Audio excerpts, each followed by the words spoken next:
আসসালামু আলাইকুম। সর্বশেষ আন্তর্জাতিক আপডেট বাংলা সংবাদে আপনাদের স্বাগতম। আলহামদুলিল্লাহ, শুকুর আলহামদুলিল্লাহ। ইসরায়েলকে সরাসরি হুমকি দিলেন খামেনি। এবার ইসরায়েলিকে কোনো ছাড় নয়। একের পর এক হামলার পর ইসরায়েলকে চূর্ণ বিচূর্ণ ধ্বংস করেই থামতে হবে ইরান। আর এরই মধ্যে আমাদের হাতে এসে পৌঁছেছে কিছু আন্তর্জাতিক গুরুত্বপূর্ণ সংবাদ। শুরুতেই শুনুন সংবাদ শিরোনাম। ইসরায়েলের সঙ্গে কোনো আপোষ করবে না ইরান, বললেন খামেনি। আরও থাকছে, ইসরায়েলে হাইপারসোনিক ক্ষেপণাস্ত্র ফাতাহ ছুড়েছে ইরান। আরও জানিয়ে দিব, ইসরায়েলি হামলায় ইরানে মোট নিহতের সংখ্যা জানা গেল, থাকছে বিস্তারিত প্রতিবেদনে। আরও জানিয়ে দিব, ইরানের অবৈধ হামলা বন্ধের দাবি রাশিয়ার। এবং সর্বশেষ জানিয়ে দিব, ইরানের হুঁশিয়ারিতে হোয়াটসঅ্যাপে উদ্বেগ প্রকাশ।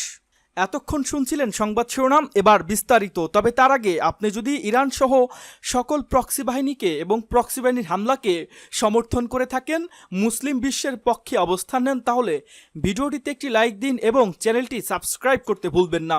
আর আপনি আমাদের ভিডিওটি বিশ্বের কোন জায়গা থেকে দেখছেন বা বাংলাদেশের কোন জেলা থেকে দেখছেন, সেটিও অবশ্যই নিচে কমেন্ট করে জানিয়ে দিন।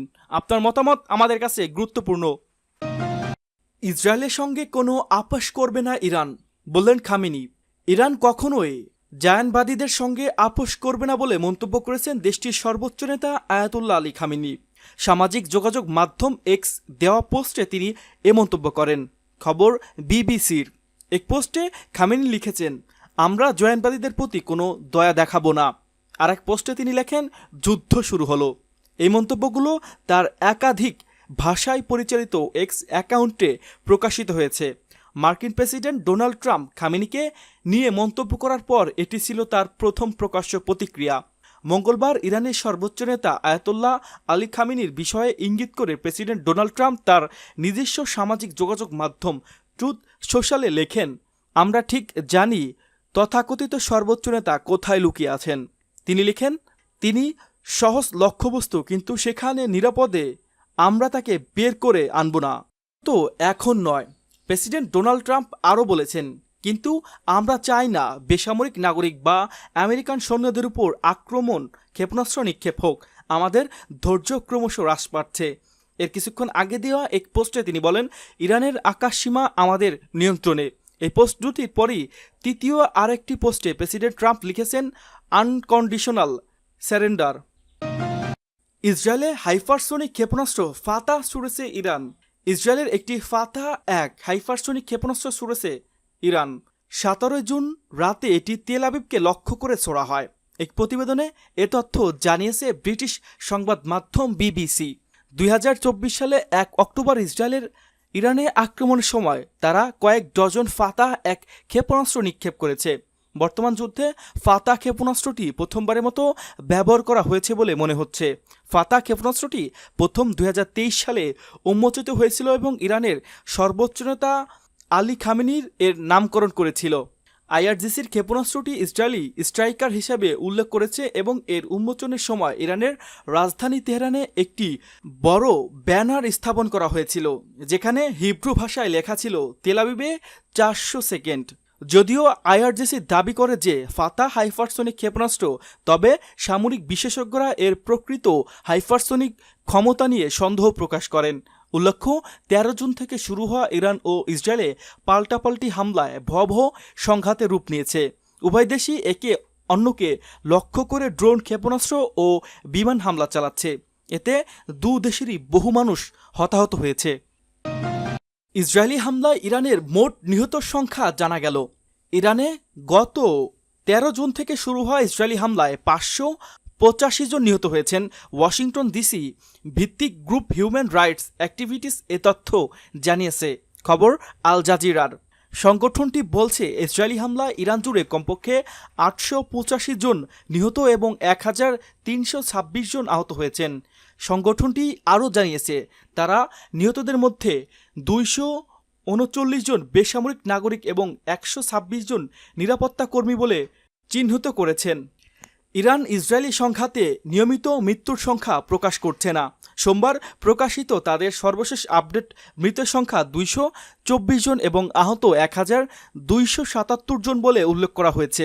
এর আগে 2022 সালে এটি মানবাধিকার সংগঠিত মাহসা আমিনির মৃত্যুর প্রতিবাদে বিক্ষোভের সময় হতাহতের বিস্তারিত পরিসংখ্যানও দিয়েছিল। 13 জুন থেকে শুরু হওয়া ইরান ও ইসরায়েলে পাল্টাপাল্টি হামলা ভয়াবহ সংঘাতে রূপ নিয়েছে। উভয় দেশই একে অন্যকে লক্ষ্য করে ড্রোন, ক্ষেপণাস্ত্র ও বিমান হামলা চালাচ্ছে। এতে দুদেশেরই বহু মানুষ হতাহত হচ্ছেন। এদিকে বুধবার ইসরায়েলের আকাশসীমা নিয়ন্ত্রণে নেওয়ার দাবি জানিয়েছে ইরানের Islamic revolutionary guard corps IRGC। বরাতে ইরানের আধা সরকারি সংস্থা মেহের নিউজ এজেন্সি এক প্রতিবেদনে এ তথ্য জানিয়েছে। বুধবার ভোরে ইরানের মাটিতে ইসরায়েলি আগ্রাসনের প্রতিক্রিয়ায় হামলা চালানো হয়। এরপর IRGCর এক বিবৃতিতে জানায় তারা প্রথম প্রজন্মের ফাতাহ হাইপারসনিক ক্ষেপণাস্ত্র ব্যবহার করে ইসরায়েলের অধিকৃত অঞ্চলে আঘাত হানে। এই ক্ষেপণাস্ত্রগুলো ইসরায়েলের শক্তিশালী প্রতিরক্ষা ঢাল ভেদ করতে সক্ষম। ইরানে অবৈধ হামলার বন্ধের দাবি রাশিয়ার পররাষ্ট্র মন্ত্রণালয় মঙ্গলবার এক বিবৃতিতে ইসরায়েলকে ইরানের পারমাণবিক স্থাপনাগুলোর উপর অবৈধ হামলা বন্ধের আহ্বান জানিয়েছে। পশ্চিমা দেশগুলো বর্তমানে সংকটাপন্ন পরিস্থিতিকে কাজে লাগিয়ে রাজনৈতিক শত্রুতার প্রতিশোধ নেওয়ার চেষ্টা করছে বলে অভিযোগ করেছে দেশটি। বিবৃতিতে বলা হয়, ইরানের শান্তিপূর্ণ পারমাণবিক স্থাপনাগুলোর উপর ইসরায়েলের ধারাবাহিক ও তীব্র হামলা আন্তর্জাতিক আইনের দৃষ্টিতে অবৈধ। এসব হামলা আন্তর্জাতিক নিরাপত্তার জন্য গুরুতর হুমকি তৈরি করছে এবং বিশ্বকে এমন এক পারমাণবিক বিপর্যয়ের দিকে ঠেলে দিচ্ছে যার প্রভাব ইসরায়েলের পুরো বিশ্বই পড়বে। রাশিয়া আরও বলছে, আমরা ইসরায়েলের নেতৃত্বের প্রতি আহ্বান জানাচ্ছি, IA এর তত্ত্বাবধানে থাকা পারমাণবিক স্থাপনাগুলোর উপর তাৎক্ষণিকভাবে এ হামলা বন্ধ করুন।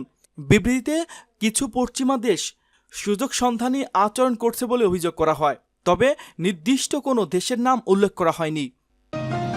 ইরানের হুঁশিয়ারিতে হোয়াটসঅ্যাপের উদ্বেগ প্রকাশ। জনপ্রিয় মেসেঞ্জিং অ্যাপ হোয়াটসঅ্যাপ ব্যবহারের বন্ধে নাগরিকদের হুঁশিয়ারি দিয়েছে ইরান। এতে গভীর উদ্বেগ প্রকাশ করেছে হোয়াটসঅ্যাপ। 18 জন এ তথ্য জানিয়েছে মার্কিন সংবাদ মাধ্যম CNN। এর আগে মঙ্গলবার ইরানের রাষ্ট্রায়ত্ত সংবাদ মাধ্যম IRB দেশটির সরকার নাগরিকদের হোয়াটসঅ্যাপ, টেলিগ্রাম এবং অন্যান্য লোকেশন ভিত্তিক অ্যাপ ব্যবহার না করতে বলছে। তাদের দাবি, এই অ্যাপগুলো ব্যবহার করে ইসরায়েলি ব্যক্তিদের অবস্থান শনাক্ত করে হামলা চালাচ্ছে।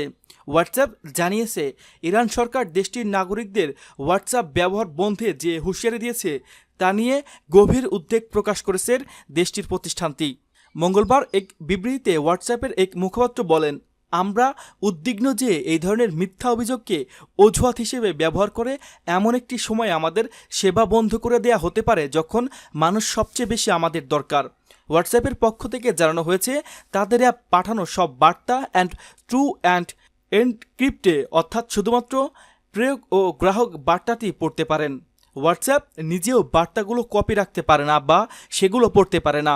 মেসেঞ্জিং অ্যাপটি জানিয়েছে, ব্যবহারকারীরা সুনির্দিষ্ট অবস্থান তারা ট্র্যাক করে না এবং কে কাকে মেসেজ পাঠাচ্ছে তাও কোনো লগ তার সংরক্ষণ করে না। হোয়াটসঅ্যাপের মুখপাত্র আরও বলেন, আমরা কোনো সরকারের কাছে বড় আকারের ব্যবহারকারীর তথ্য সরবরাহ করি না। তার ভাষ্য অনুযায়ী গত এক দশকেরও বেশি সময় ধরে মেটা স্বচ্ছতা বজায় রেখে প্রতিবেদন প্রকাশ করে আসছে, যাতে দেখা যায় খুব সীমিত কিছু ক্ষেত্রে কিভাবে এবং কখন হোয়াটসঅ্যাপ থেকে তথ্য চাওয়া হয়েছে।